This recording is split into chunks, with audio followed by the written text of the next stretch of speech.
satu emiten yang melantai di Bursa Efek Indonesia, ada emiten Aman Minerals, dan bahkan ini menjadi meraup dana yang terbesar di sepanjang tahun ini. Seperti apa Anda melihat prospeknya, Pak Wawan?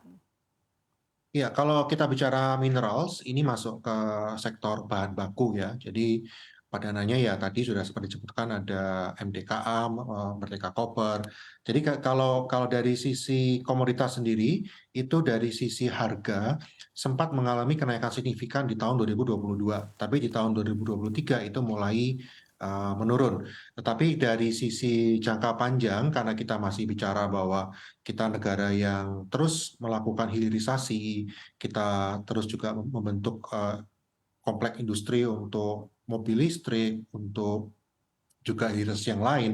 Ini sepanjang emitennya membentuk smelter, pasti akan diuntungkan dalam waktu lebih panjang. Tetapi jadi saya untuk Aman Mineral ya, kalau investor mau masuk ya harus saya sarankan ya ada melihat tiga hal ya.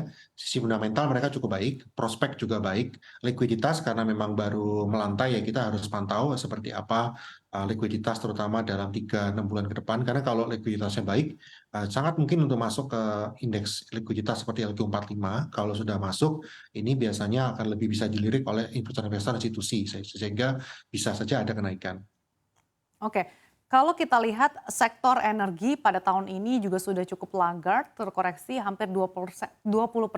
Bagaimana Anda melihat prospek dari sektor energi, utamanya batubara dan juga CPO?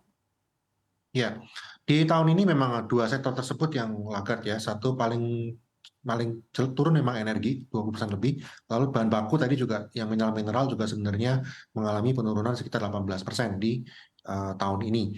Ini karena mereka naik tinggi sekali di tahun lalu terpicu oleh perang Rusia Ukraina sehingga harga-harganya naik tinggi.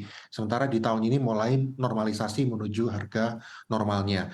Saya melihat juga kemungkinan harga mereka naik tinggi lagi kecil ya di Mhm. tahun 2023 ini, kecuali ada eskalasi besar sekali pada perang lagi, tetapi kita tidak berharap itu terjadi. Karena seperti itu, kemungkinan sektor energi masih akan terus laggard sampai akhir tahun 2023. Mungkin harapan bisa rebound naiknya akan mulai terjadi di tahun 2024.